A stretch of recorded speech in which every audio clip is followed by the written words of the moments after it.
The Center for Disease Control reports high blood pressure, kidney damage, full kidney failure 10 to 20 years after people survived E. coli infection as children, arthritis after a bout of Salmonella or Shigella, and a mysterious paralysis following mild symptoms of Campylobacter.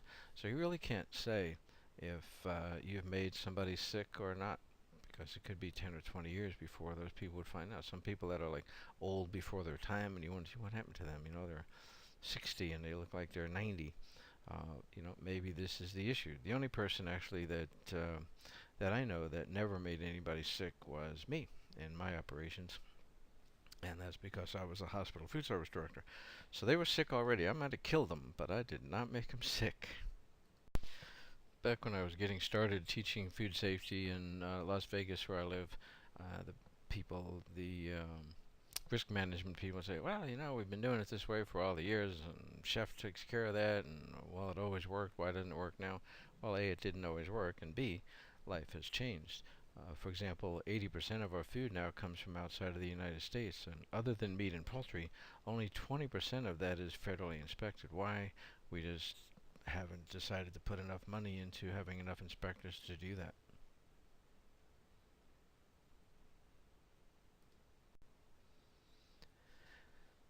So I mentioned earlier there's three certifications that are equally regarded um, by the Conference for Food Protection, which meets every 2 years, and they decide that the temperatures are going to change, or they make all the rules that then result in the food code being updated, and they will only accept these three. Even the food safety inspector group has a certification. They don't accept it.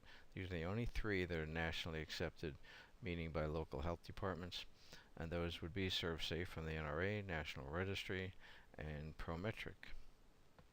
So even though, and if somebody says different, if in your jurisdiction, I get this all the time, because I've done mostly Prometric, but I'm starting to do more ServSafe now, just because they're easier for me to deal with Prometric.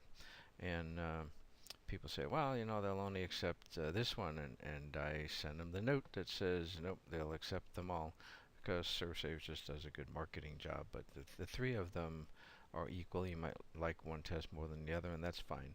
But they all teach the basic. I mean, it is what it is. The bugs are the bugs, and the temperatures are the temperatures. So um, I just starting to do more with ServSafe.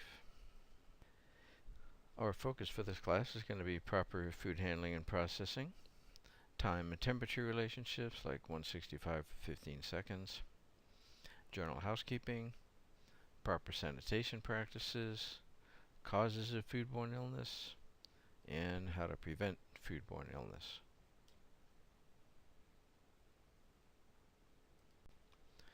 The PIC, or person in charge, in food safety terms, is the person who is on duty at that moment who is responsible for the food safety of the operation. So it may not be the general manager or food and beverage director. In Vegas, for example, we just passed the laws requiring these certifications, and the PIC, somebody's got to be there, and that person has to have, the PIC has to have one of the big three certifications. So the most important part of that person's job, or the professional food manager's job, is to prepare and sell or serve food that is safe to eat.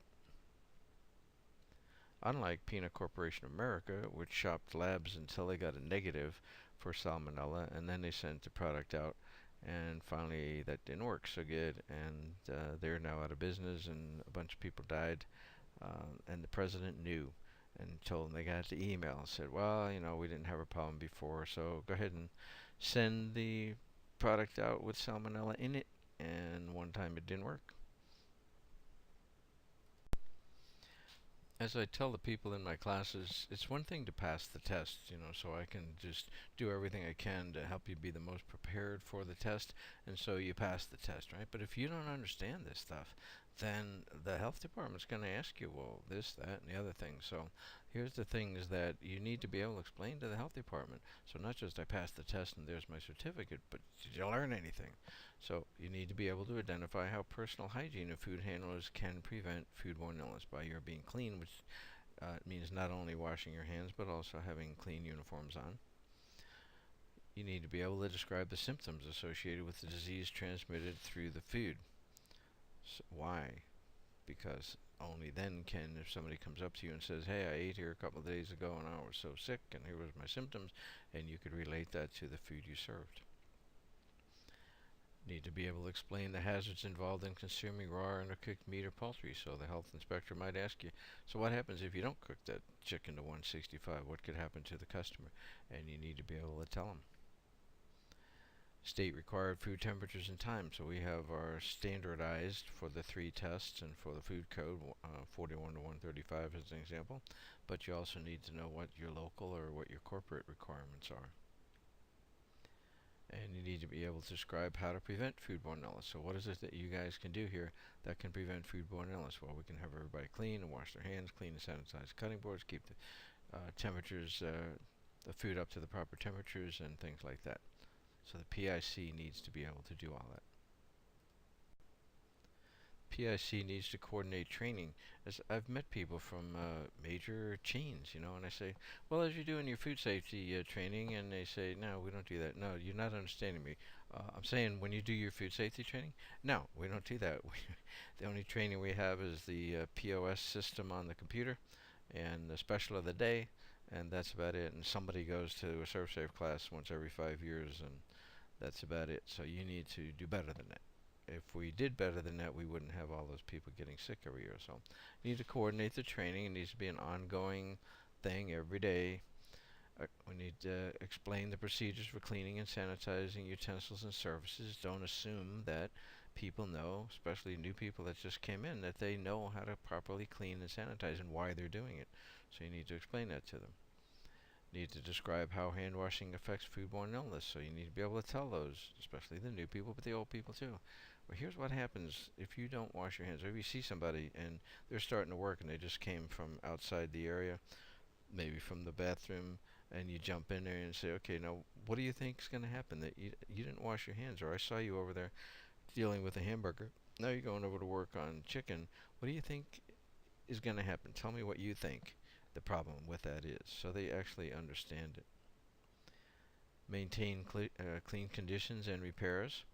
Why is it important to have your equipment up to date and everything works and everything is clean? Identify critical control points that may contribute to foodborne illness. So we'll talk about that when we discuss HACCP, but what are the places where it's critical that you take care of the problems? You need to know that. You need to explain that to your people. You're the key place where we're going to get dirt out of the lettuce, for example. The PIC needs to monitor your cooking temperatures. How do you do that? You get that thermometer out of your chef jacket. Every chef's got a thermometer in their chef jacket. But yeah, how often do you see them pull them out? Not too often. So you pull it out. When you're pulling things out of the oven, you actually take the temperature. Monitor the cooling procedures. This is the biggest area where problems happen in how to properly cool and not letting the product sit out at room temperature until it cools down and you leave it out there too long. Monitor cleaning and sanitizing procedures. So this is the PIC needs to monitor that. How do you monitor cleaning? Well, you look and see if you see dirt. You look and see if you see any tools that they have that would help them to clean. You look at the sanitizing. Do you have sanitizer? Do you use sanitizer? The person in supply can tell you if they're sanitizing. If you don't ever order sanitizer, guess what? They're not doing very often. If you don't see a container of sanitizer where they got their rag in it, then guess what? They're not doing that. Inform the consumers on safe food handling practices when applicable. Meaning, if you go to one of the chains, Buca di Beppo here, we bought some food recently, and it tells you to, on the label, it tells you to take the food home, cook it to, it says 160, so at least they tried, but it's supposed to be 165, and get it either refrigerated or heated and eaten within, whatever it says, 2 hours or something like that. So we need to do that. Respond to questions on food labeling and allergens. What some companies are doing now is they have an allergen specialist. So, well, let me get old Fred. Let me ask Fred. You know, if a customer comes in and says, "Hey, I'm allergic to whatever peanuts or something," and this peanuts wouldn't be the thing, but maybe MSG or something that you're not quite sure would be in the product. And then you have your allergen expert come over. So don't give any guessing answers when it comes to allergens. Food safety is generally taught generically. So everybody gets the same thing. It don't matter. You're in a class and you got hospital people and you got nursing home people and you got people who work in a preschool and people who work in a restaurant, and they all get the same speech. Well, it's different.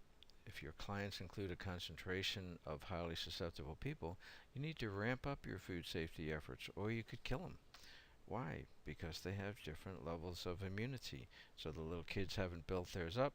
The old people, theirs is dwindling down. If people are sick in a hospital, so you need to do a better job. You need to think more about food safety. People are pregnant. There are certain diseases, listeria being one, that you're susceptible. The mother can have a stillborn if you feed them the same amount of listeria that maybe a healthy young guy wouldn't have a problem with it, but you could kill the kid.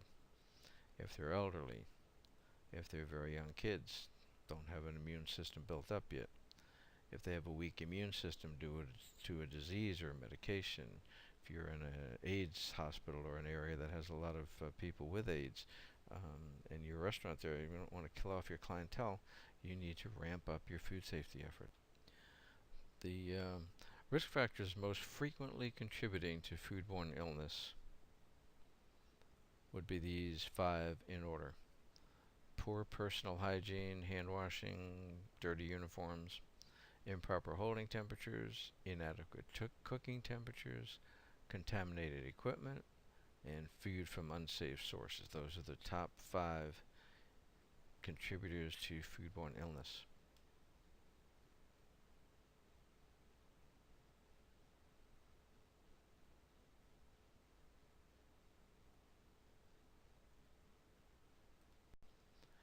Key concerns to address regarding food safety: biological hazards, bugs, cause the greatest amount of problems. Of the 6 conditions required for bacterial growth, temperature and time are the ones controlled by food workers. Therefore, that's what you need to stress in your training, in your daily reminders, weekly meeting reminders: the temperature, cooking the food at proper temperature, holding it at a proper temperature, not keeping it out of the or in the danger zone for too long, keeping the food at the right temperature, not leaving it in the danger zone. Concept of always being ready for a health department visit by doing your own re-inspections so there are no surprises. So the best way to how to always be ready for the health department to come in, easier said than done, right, is to always be ready. And you're always ready if you're always inspecting. So you go through and I used to have Mr. Manley's Gotcha, and I would go through periodically and I'd write down a list and put it in a computer. This was in the early days, and it would spit out a report and they'd think the computer got them. Well, guess what? So on a regular basis, I was doing inspections like the health department. So when the health department came, we were ready.